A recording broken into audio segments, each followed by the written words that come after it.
Chapter 22. David therefore departed thence, and escaped to the cave Adullam.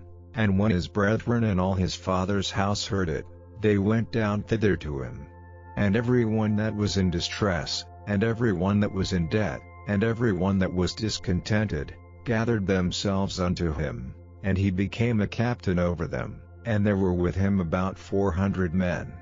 And David went thence to Mizpeh of Moab, and he said unto the king of Moab, Let my father and my mother, I pray thee, come forth, and be with you, till I know what God will do for me. And he brought them before the king of Moab, and they dwelt with him all the while that David was in the hold.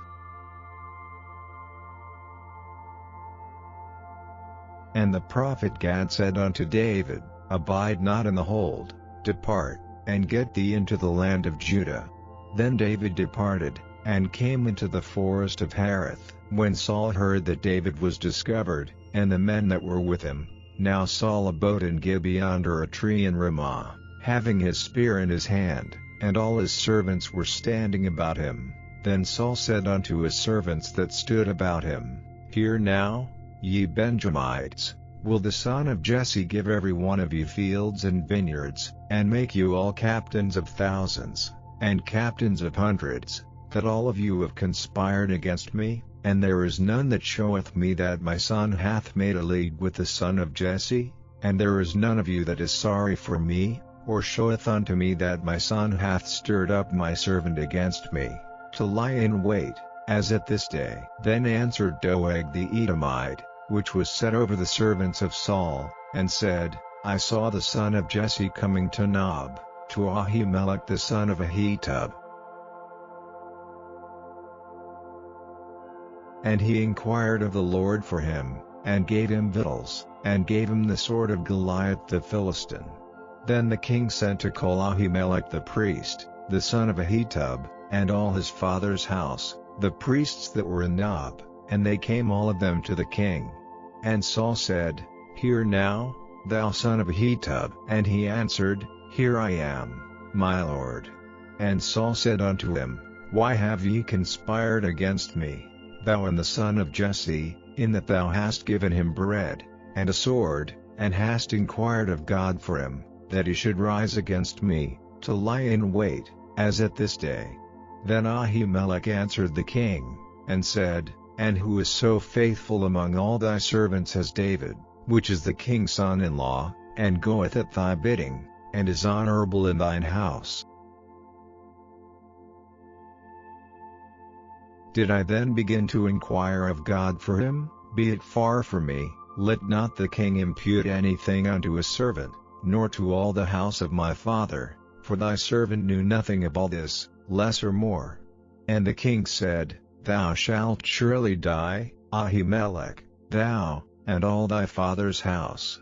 And the king said unto the footmen that stood about him, Turn, and slay the priests of the Lord, because their hand also is with David, and because they knew when he fled, and did not show it to me. But the servants of the king would not put forth their hand to fall upon the priests of the Lord. And the king said to Doeg, Turn thou, and fall upon the priests. And Doeg the Edomite turned, and he fell upon the priests, and slew on the day 85 persons that did wear a linen ephod. And Nob, the city of the priests, smote he with the edge of the sword, both men and women, children and sucklings, and oxen, and asses, and sheep, with the edge of the sword. And one of the sons of Ahimelech the son of Ahitub, named Abiathar, escaped, and fled after David. And Abiathar showed David that Saul had slain the Lord's priests. And David said unto Abiathar, I knew it that day, when Doeg the Edomite was there, that he would surely tell Saul, I have occasioned the death of all the persons of thy father's house. Abide thou with me, fear not, for he that seeketh my life seeketh thy life, but with me thou shalt be in safeguard.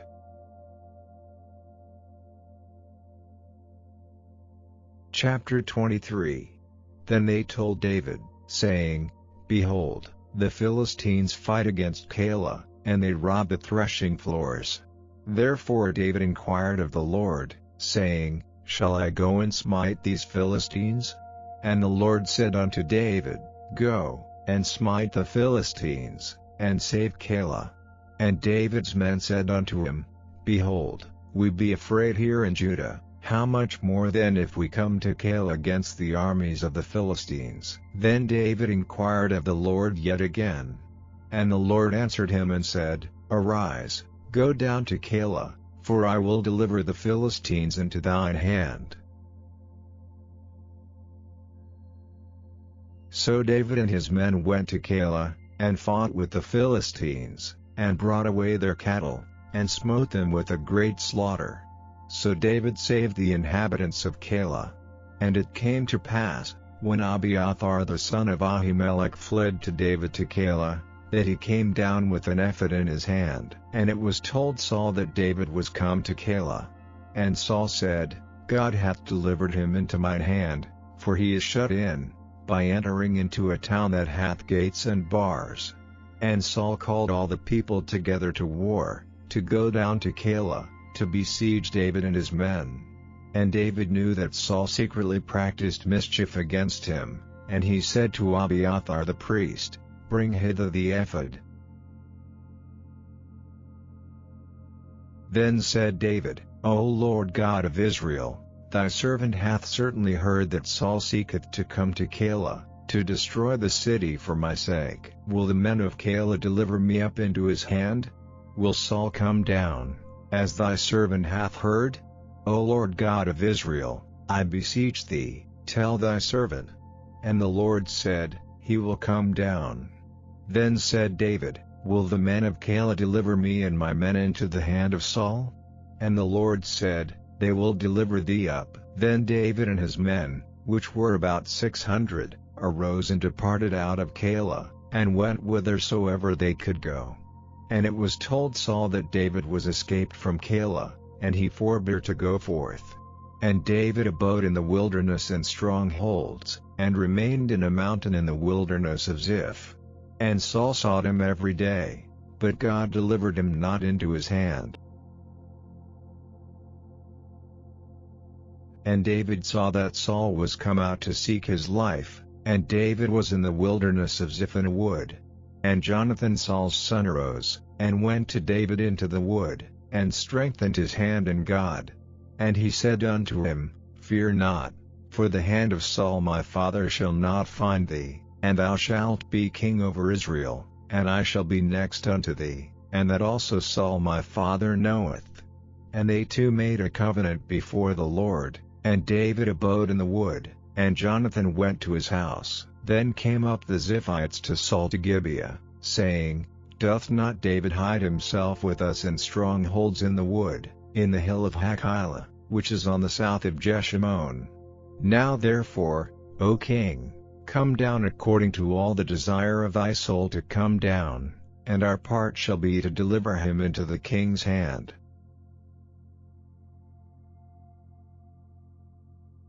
And Saul said, Blessed be ye of the Lord, for ye have compassion on me. Go, I pray you, prepare yet, and no one see his place where his haunt is, and who hath seen him there, for it is told me that he dealeth very subtly. See therefore, and take knowledge of all the lurking places where he hideth himself, and come ye again to me with the certainty, and I will go with you. And it shall come to pass, if he be in the land, that I will search him out throughout all the thousands of Judah. And they arose, and went to Ziph before Saul, but David and his men were in the wilderness of Maon, in the plain on the south of Jeshimon. Saul also and his men went to seek him, and they told David, wherefore he came down into a rock, and abode in the wilderness of Maon. And when Saul heard that, he pursued after David in the wilderness of Maon. And Saul went on this side of the mountain, and David and his men on that side of the mountain, and David made haste to get away for fear of Saul, for Saul and his men compassed David and his men round about to take them. But there came a messenger unto Saul, saying, Haste thee, and come, for the Philistines have invaded the land. Wherefore Saul returned from pursuing after David, and went against the Philistines. Therefore they called that place Selah Hammelkoth. And David went up from thence, and dwelt in strongholds at En-gedi.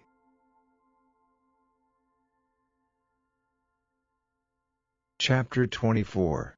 And it came to pass, when Saul was returned from following the Philistines, that it was told him, saying, Behold, David is in the wilderness of En-gedi.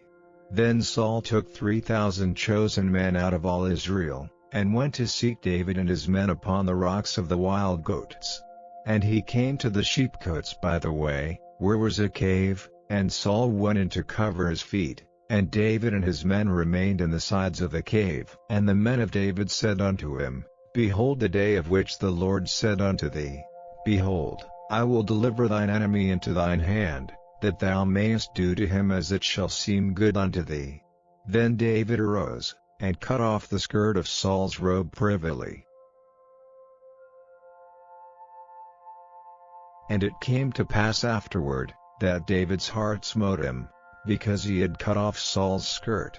And he said unto his men, The Lord forbid that I should do this thing unto my master, the Lord's anointed, to stretch forth mine hand against him, seeing he is the anointed of the Lord. So David stayed his servants with these words, and suffered them not to rise against Saul. But Saul rose up out of the cave, and went on his way. David also arose afterward, and went out of the cave, and cried after Saul, saying, My lord the king.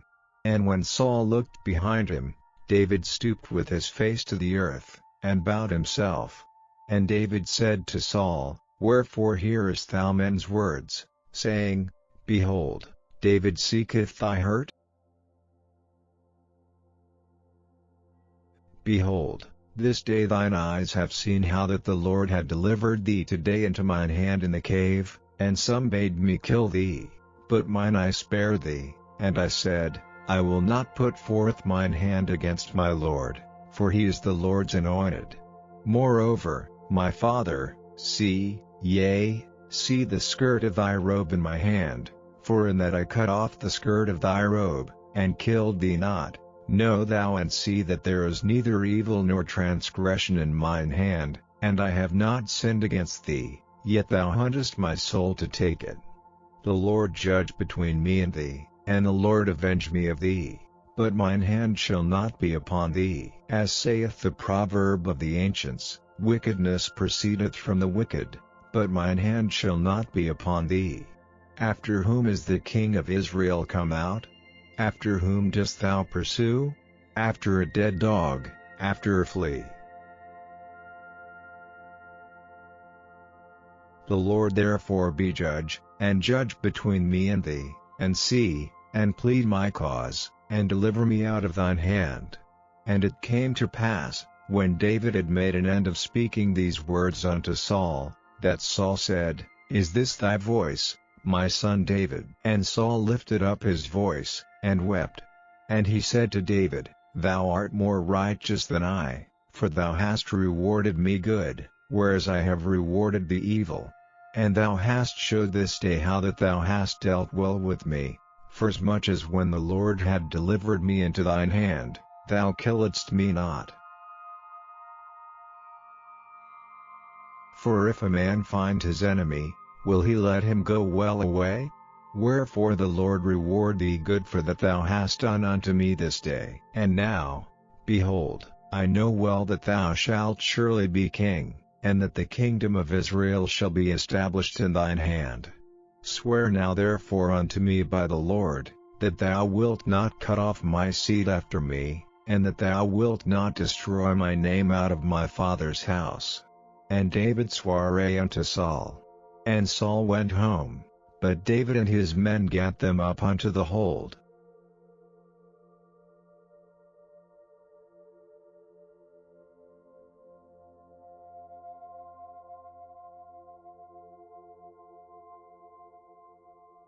शमूएल भविष्यवक्ता की पहली पुस्तक अध्याय 22।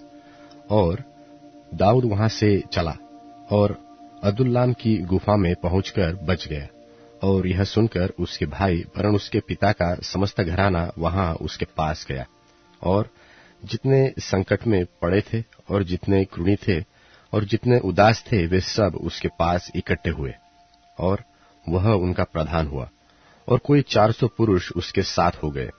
वहां से दाऊद ने मोआब के मिस्पे को जाकर मोआब के राजा से कहा, मेरे पिता को अपने पास तब तक आकर रहने दो जब तक कि मैं न जानूं कि परमेश्वर मेरे लिए क्या करेगा। और वह उनको मोआब के राजा के सन्मुख ले गया, और जब तक दाऊद उस गढ़ में रहा तब तक वे उसके पास रहे। फिर गाद नाम एक नबी ने दाऊद से कहा, इस गढ़ में मत रह, चल यहूदा के देश में जा। और दाऊद चलकर हेरेत के वन में गया। तब शाऊल ने सुना कि दाऊद और उसके संगियों का पता लग गया है। उस समय शाऊल गिबा के ऊंचे स्थान पर एक झाऊ के पेड़ के तले हाथ में अपना भाला लिए हुए बैठा था, और उसके सब कर्मचारी उसके आसपास खड़े थे। तब शाऊल अपने कर्मचारियों से जो उसके आसपास खड़े थे कहने लगा, हे बन्यामीनियों सुनो, क्या ईशे का पुत्र तुमको सबों को खेत और दाख की बारियां देगा? क्या वह तुम सबों को सहस्त्रपति और शतपति करेगा? तुम सबों ने मेरे विरुद्ध क्यों राजद्रोह की गोष्ठी की है? और जब मेरे पुत्र ने ईशे के पुत्र से वाचा बांधी तब किसी ने मुझ पर प्रकट नहीं किया, और तुम में से किसी ने मेरे लिए शोकित होकर मुझ पर प्रकट नहीं किया कि मेरे पुत्र ने मेरे कर्मचारियों को मेरे विरुद्ध ऐसा घात लगाने को उभारा है जैसा आज के दिन है। तब एदोमी दोएग ने, जो शाऊल के सेवकों के ऊपर ठहराया गया था, उत्तर देकर कहा, मैंने तो ईशे के पुत्र को नोब में अहीतूब के पुत्र अहीमलेक के पास आते देखा, और उसने उसके लिए यहोवा से पूछा और उसे भोजन वस्तु दी, और पलिश्ती गोलियत की तलवार भी दी। और राजा ने अहीतूब के पुत्र अहीमलेक याजक को और उसके पिता के समस्त घराने को अर्थात नोब के रहने वाले याजकों को बुलवा भेजा। और जब वे सब के सब शाऊल राजा के पास आए तब शाऊल ने कहा, हे अहीतूब के पुत्र सुन। वह बोला, हे प्रभु क्या आज्ञा है? शाऊल ने उससे पूछा, क्या कारण है कि तू और ईशे के पुत्र दोनों ने मेरे विरुद्ध राजद्रोह की गोष्ठी की है? तूने उसे रोटी और तलवार दी, और उसके लिए परमेश्वर से पूछा भी, जिससे वह मेरे विरुद्ध उठे और ऐसा घात लगाए जैसा आज के दिन है। अहीमलेक ने राजा को उत्तर देकर कहा, तेरे समस्त कर्मचारियों में दाऊद के तुल्य विश्वास योग्य कौन है? वह तो राजा का दामाद है, और तेरी राजसभा में उपस्थित हुआ करता, और तेरे परिवार में प्रतिष्ठित है। क्या मैंने आज ही उसके लिए परमेश्वर से पूछना आरंभ किया है? वह मुझसे दूर रहे। राजा न तो अपने दास पर ऐसा कोई दोष लगाए, न मेरे पिता के समस्त घराने पर, क्योंकि तेरा दास इन सब बखेड़ों के विषय कुछ भी नहीं जानता। राजा ने कहा, हे अहीमलेक, तू और तेरे पिता का समस्त घराना निश्चय मार डाला जाएगा। फिर राजा ने उन पहरुओं से जो उसके आसपास खड़े थे आज्ञा दी कि मुड़ो और यहोवा के याजक को मार डालो, क्योंकि उन्होंने भी दाऊद की सहायता की है, और उसका भागना जानने पर भी मुझ पर प्रकट नहीं किया। परंतु राजा के सेवक यहोवा के याजकों को मारने के लिए हाथ बढ़ाना न चाहते थे। तब राजा ने दोएग से कहा, तू मुड़कर याजकों को मार डाल। तब एदोमी दोएग ने मुड़कर याजकों को मारा, और उस दिन सनीवाला एपोद पहने हुए 85 पुरुषों को घात किया। और याजकों के नगर नोब को उसने स्त्रियों, पुरुषों और बाल बच्चों और दूधपियों और बैलों, गधों और भेड़ बकरियों समेत तलवार से मारा। परंतु अहीतूब के पुत्र अहीमलेक का एब्यातार नाम एक पुत्र बच निकला और दाऊद के पास भाग गया। तब एब्यातार ने दाऊद को बताया कि शाऊल ने यहोवा के याजकों को वध किया है। और दाऊद ने एब्यातार से कहा, जिस दिन एदोमी दोएग वहां था उसी दिन मैंने जान लिया कि वह निश्चय शाऊल को बताएगा। तेरे पिता के समस्त घराने के मारे जाने का कारण मैं ही हुआ, इसलिए तू मेरे साथ निडर रह। जो मेरे प्राण का ग्राहक है वही तेरे प्राण का भी ग्राहक है, परंतु मेरे साथ रहने से तेरी रक्षा होगी।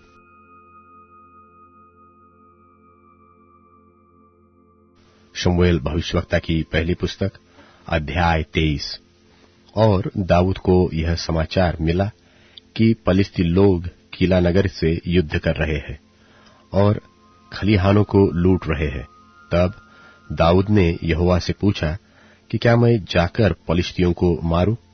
यहोवा ने दाऊद से कहा, जा और पलिश्तियों को मार के कीला को बचा। परंतु दाऊद के जनों ने उससे कहा, हम तो इस यहूदा देश में भी डरते रहते हैं। यदि हम कीला जाकर पलिश्तियों की सेना का सामना करें तो क्या बहुत अधिक डर में न पड़ेंगे? तब दाऊद ने यहोवा से फिर पूछा और यहोवा ने उसे उत्तर देकर कहा, कमर बांधकर कीला को जा, क्योंकि मैं पलिश्तियों को तेरे हाथ में कर दूंगा। इसलिए दाऊद अपने जनों को संग लेकर कीला को गया और पलिश्तियों से लड़कर उसने पशुओं को हाथ लाया और उन्हें बड़ी मार से मारा। यो दाऊद ने कीला के निवासियों को बचाया। अब अहीमलेक का पुत्र एब्यातार दाऊद के पास कीला को भाग गया था। तब हाथ में एपोद लिए हुए गया था। तब शाऊल को यह समाचार मिला कि दाऊद कीला को गया है, और शाऊल ने कहा, परमेश्वर ने उसे मेरे हाथ में कर दिया है। वह तो फाटक और बेड़े वाले नगर में घुसकर बंद हो गया है। तब शाऊल ने अपनी सारी सेना को लड़ाई के लिए बुलवाया कि किला को जाकर दाऊद और उसके जनों को घेर ले। तब दाऊद ने जान लिया कि शाऊल मेरी हानि की युक्ति कर रहा है, इसलिए उसने एब्यातार याजक से कहा, एपोद को निपट लिया। तब दाऊद ने कहा, हे इस्राएल के परमेश्वर यहोवा, तेरे दास ने निश्चय सुना है कि शाऊल मेरे कारण कीला नगर नाश करने को आना चाहता। क्या कीला के लोग मुझे उसके वश में कर देंगे? क्या जैसे तेरे दास ने सुना है वैसे ही शाऊल आएगा? हे इस्राएल के परमेश्वर यहोवा, अपने दास को यह बता। यहोवा ने कहा, हाँ, वह आएगा। फिर दाऊद ने पूछा, क्या कीला के लोग मुझे और मेरे जनों को शाऊल के वश में कर देंगे? यहोवा ने कहा, हाँ, वे कर देंगे। तब दाऊद और उसके जन, जो कोई 600 थे, किला से निकल गए और इधर-उधर जहां कहीं जा सके वहां गए। और जब शाऊल को यह बताया गया कि दाऊद किला से निकल भागा है, तब उसने वहां जाने की मनसा छोड़ दी। तब दाऊद तो जंगल के गड्ढों में रहने लगा और पहाड़ी देश के जीप नाम जंगल में रहा, और शाऊल उसे प्रतिदिन ढूंढता रहा, परंतु परमेश्वर ने उसे उसके हाथ में न पड़ने दिया। और दाऊद ने जान लिया कि शाऊल मेरे प्राण की खोज में निकला है। और दाऊद जीप नाम जंगल के होरेश नाम स्थान में था कि शाऊल का पुत्र योनातान उठकर उसके पास होरेश में गया और परमेश्वर की चर्चा करके उसको ढाढ़स दिलाया। उसने उससे कहा, मत डर, क्योंकि तू मेरे पिता शाऊल के हाथ में न पड़ेगा, और तू ही इस्राएल का राजा होगा, और मैं तेरे नीचे हूंगा। और इस बात को मेरा पिता शाऊल भी जानता है। तब उन दोनों ने यहोवा की शपथ खाकर आपस में वाचा बांधी। तब दाऊद होरेश में रहा और योनातान अपने घर चला गया। तब जीपी लोग गिबा में शाऊल के पास जाकर कहने लगे, दाऊद तो हमारे पास होरेश के गड्ढों में, अर्थात उस हकीला नाम पहाड़ी में छिपा रहता है, जो यशीमोन के दक्षिण की ओर है। इसलिए अब हे राजा, तेरी जो इच्छा आने की है तो आ, और उसको राजा के हाथ में पकड़वा देना हमारा काम होगा। शाऊल ने कहा, यहोवा की आशीष तुम पर हो, क्योंकि तुमने मुझे दया दिखाई है। तुम चलकर और भी निश्चय कर लो, और देख भाल कर जान लो, और उसके अड्डे का पता लगा लो, और बूझी कि उसको वहां किसने देखा है, क्योंकि किसी ने मुझसे कहा है कि वह बड़ी चतुराई से काम करता है।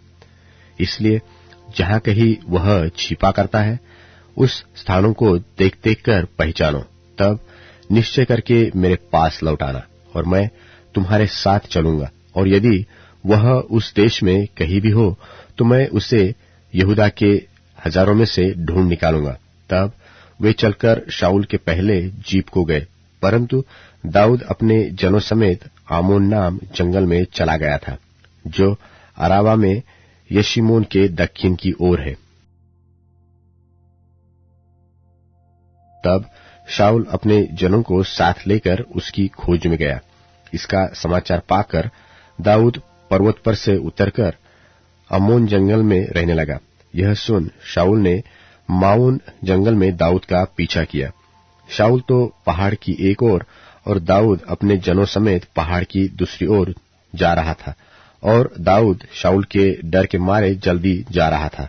और शाऊल अपने जनों समेत दाऊद और उसके जनों को पकड़ने के लिए घेरा बनाना चाहता था कि एक दूत ने शाऊल के पास आकर कहा, फुर्ती से चला आ, क्योंकि पलिश्तियों ने देश पर चढ़ाई की है। यह सुनकर शाऊल दाऊद का पीछा छोड़कर पलिश्तियों का सामना करने को चला। इस कारण उस स्थान का नाम सेलाह हम्महलकोत पड़ा। वहां से दाऊद चढ़कर एन गदी के गढ़ों में रहने लगा। शमूएल भविष्यवक्ता की पहली पुस्तक अध्याय 24। जब शाऊल पलिश्तियों का पीछा करके लौटा, तब उसको यह समाचार मिला कि दाऊद एन गदी के जंगल में है। तब शाऊल समस्त इस्राएलियों में से 3000 को छांटकर दाऊद और उसके जनों को बनेल बकरों की चट्टानों पर खोजने गया। जब वह मार्ग पर के भेड़शालों के पास पहुंचा, जहां एक गुफा थी, तब शाऊल दिशा फिरने को उसके भीतर गया, और उसी गुफा के कोनों में दाऊद और उसके जन बैठे हुए थे। तब दाऊद के जनों ने उससे कहा, सुन, आज वही दिन है जिसके विषय यहोवा ने तुझसे कहा था कि मैं तेरे शत्रु को तेरे हाथ में सौंप दूंगा, कि तू उससे मनमाना बर्ताव कर ले। तब दाऊद ने उठकर शाऊल के बागे की छोर को छिपकर काट लिया। इसके पीछे दाऊद शाऊल के बागे की छोर काटने से पछताया और अपने जनों से कहने लगा, यहोवा न करे कि मैं अपने प्रभु से, जो यहोवा का अभिषिक्त है, ऐसा काम करूं कि उस पर हाथ चलाऊं, क्योंकि वह यहोवा का अभिषिक्त है। ऐसी बातें कहकर दाऊद ने अपने जनों को घुड़की लगाई और उन्हें शाऊल की हानि करने को उठने न दिया। फिर शाऊल उठकर गुफा से निकला और अपना मार्ग लिया। उसके पीछे दाऊद भी उठकर गुफा से निकला और शाऊल को पीछे से पुकारकर बोला, हे मेरे प्रभु, हे राजा। जब शाऊल ने फिरकर देखा, तब दाऊद ने भूमि की ओर सिर झुकाकर दंडवत किया। और दाऊद ने शाऊल से कहा, जो मनुष्य कहते हैं कि दाऊद तेरी हानि करना चाहता है, उनकी तू क्यों सुनता है? देख, आज तूने अपनी आंखों से देखा है कि यहोवा ने आज गुफा में तुझे मेरे हाथ सौंप दिया था, और किसी किसी ने तो मुझे तुझसे मारने को कहा था, परंतु मुझे तुझ पर तरस आया और मैंने कहा, मैं अपने प्रभु पर हाथ न चलाऊंगा, क्योंकि वह यहोवा का अभिषिक्त है। फिर हे मेरे पिता, देख, अपने बागे की छोर मेरे हाथ में देख। मैंने तेरे बागे की छोर को काट ली, परंतु तुझे घात न किया। इससे निश्चय करके जान ले कि मेरे मन में कोई बुराई व अपराध का सोच नहीं है, और मैंने तेरा कुछ अपराध नहीं किया, परंतु तू मेरे प्राण लेने को मानो उसका आहेर करता रहता है। यहोवा मेरा और तेरा न्याय करे, और यहोवा तुझसे मेरा पलटा ले, परंतु मेरा हाथ तुझ पर न उठेगा। प्राचीनों के नीति वचन के अनुसार दुष्टता दुष्टों से होती है, परंतु मेरा हाथ तुझ पर न उठेगा। इस्राएल का राजा किसका पीछा करने को निकला है और किसके पीछे पड़ा है? एक मरे कुत्ते के पीछे, एक पिस्सू के पीछे। इसलिए यहोवा न्यायी होकर मेरा तेरा विचार करे और विचार करके सेरा मुकद्दमा लड़े और न्याय करके मुझे तेरे हाथ से बचाए। दाऊद शाऊल से ये बातें कही चुका था कि शाऊल ने कहा, हे मेरे बेटे दाऊद, क्या यह तेरा बोल है? तब शाऊल चिल्लाकर रोने लगा। फिर उसने दाऊद से कहा, तू मुझसे अधिक धर्मी है, तूने तो मेरे साथ भलाई की है, परंतु मैंने तेरे साथ बुराई की, और तूने आज यह प्रकट किया है कि तूने मेरे साथ भलाई की है, कि जब यहोवा ने मुझे तेरे हाथ के कर दिया था, तब तूने मुझे घात न किया। भला क्या कोई मनुष्य अपने शत्रु को पाकर कुशल से जाने देता है?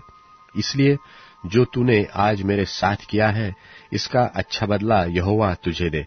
और अब मुझे मालूम हुआ है कि तू निश्चय राजा हो जाएगा और इस्राएल का राज्य तेरे हाथ में स्थिर होगा। अब मुझसे यहोवा की शपथ खा कि मैं तेरे वंश को तेरे पीछे नाश न करूंगा और तेरे पिता के घराने में से तेरा नाम मिटा न डालूंगा। तब दाऊद ने शाऊल से ऐसी ही शपथ खाई।